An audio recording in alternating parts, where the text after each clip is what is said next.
Now, 100 young people who don't have a proper roof over their heads have descended on Parliament today to tackle ministers about the problem. New figures have revealed that since the economic crisis 3 years ago, there's been a 66% increase in rough sleeping in London. Today, I went along to Britain's first homeless Parliament. But first, I took two MPs, the Conservative Tim Yeo and Labour's Jack Dromey, to meet those braving sub-zero temperatures to bed down for the night on the capital's streets. It's -4 and not far off midnight in Britain's capital city. People without a home to go to are queuing up for emergency accommodation at a homeless hostel. Not all get in. This is Westminster, just up the road from the Houses of Parliament, but a million miles away from the world our politicians inhabit.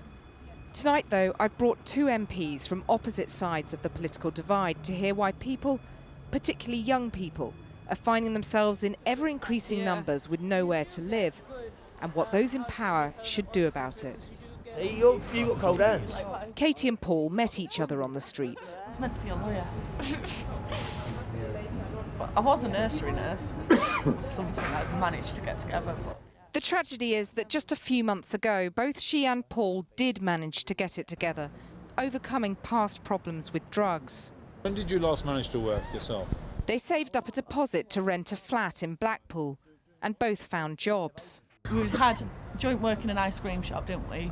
Ice cream parlour in the middle of summer where it's supposed to be good sort of thing, and it's been peeing rain all summer. And so the guy just closed his shop down. He just gave up on it and he was like, I'm not doing this anymore. We was like, well, we kind of needed that to pay our rent.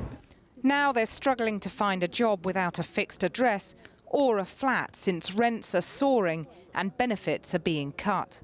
Why can't you just now say, right, the council has got legal obligation to house you? Why? No, that they might sound stupid, haven't.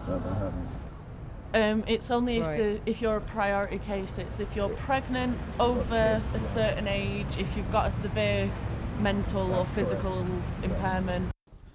If it's not drugs, many of those on the streets have family problems too. That's why, says Jenny Dreyer from the homeless charity The Connection, a government proposal to strip the under-25s of housing benefit, forcing them to live with their parents, won't work. You know, it is true that a lot of people that we work with, you know, young people in particular, for them living with their families is no longer an issue, and that's actually why they've become street homeless. Living with family is certainly not an option for Pavel. He arrived from the Czech Republic looking for work, but his life fell apart when his mother died suddenly. Did you ever imagine that you wouldn't have a roof over your head? No. You know how many young people I'm seeing and how many old people as well. I'm talking old people, 65 like that, and plus young people what is under 20 on the street. Since 2009, there's been a 34% increase in homeless households in England. The number of families in bed and breakfast accommodation has tripled, and the number sleeping rough has risen 23%. In London, it's risen 43%. But for the under-25s, the figure is even more dramatic, a 66% increase in the capital. This YMCA hostel in West London tries to get people off the streets by giving them emergency accommodation. Maria Obitar came here after losing her job in a care home. She and her 10-year-old son had spent months sofa surfing. You'd eat on the street like a dog, maybe buy chips or something and eat. It was not healthy, emotionally it was not good for me.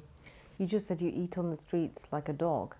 I mean, does it feel to you that it somehow dehumanized you? Yeah, it did. It did. I felt like I didn't have personality of a human being actually.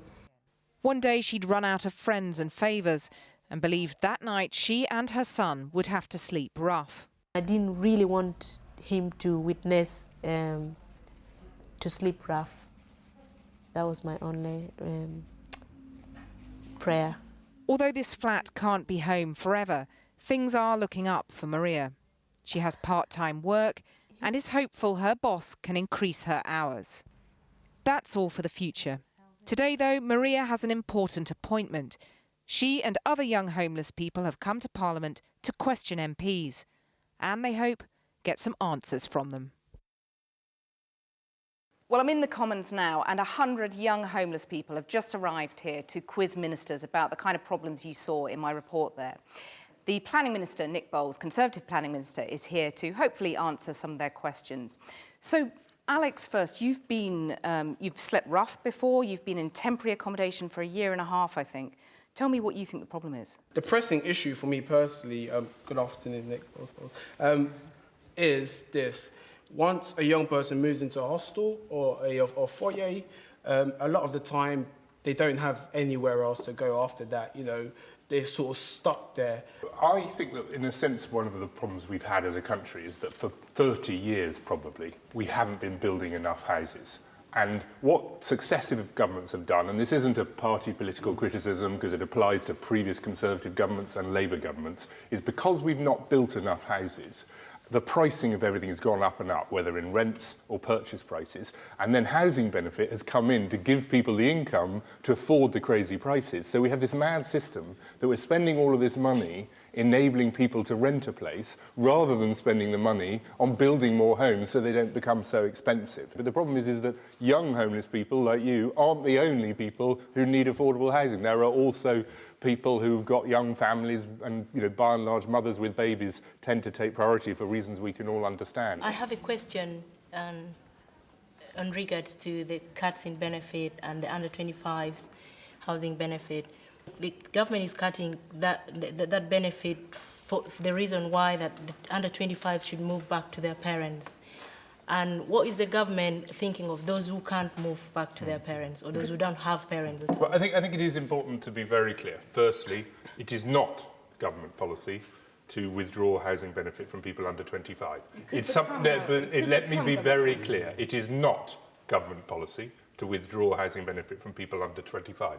What the Prime Minister is exploring, and it's a real question, is there are lots of people out there who are under 25 who are working hard every day to try and save enough money, but they can't afford to get a place of their own. And where do they live? They live in their childhood bedroom. The 7 homeless charities here today all say the same thing with one voice, is that the impact of cutting housing benefit for under 25s will mean thousands more young people who will be out of a home, some of them on the streets, including, Nick, this real problem about how do you differentiate? Because a lot of people who suffered, for example, family breakdown or abuse at home, they don't volunteer that publicly. They may be traumatised by it. They may be without a home as a consequence. But how do you differentiate? I think the government should finally scrap this nonsense once and forever. It is.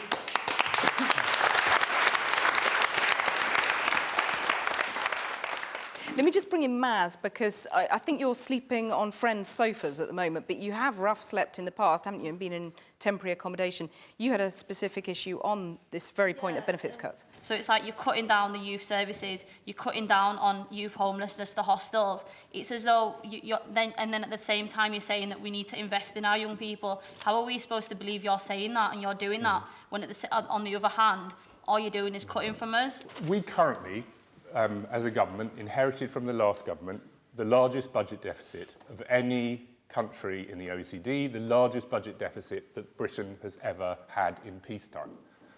Do you know who's going to pay back those debts? Which generation do you think would be asked to pay back those debts? It's you. It's you who, age 30, age 40, age 50, will be paying higher taxes, will be denying yourselves housing, holidays, things for your kids, because you are paying back the debts that this generation, Jack's generation, my generation, irresponsibly ran out, because we don't run this country in a responsible way. Thank you very much to everybody, and thank you very much to Nick Bowles, Planning Minister. Really appreciate your time.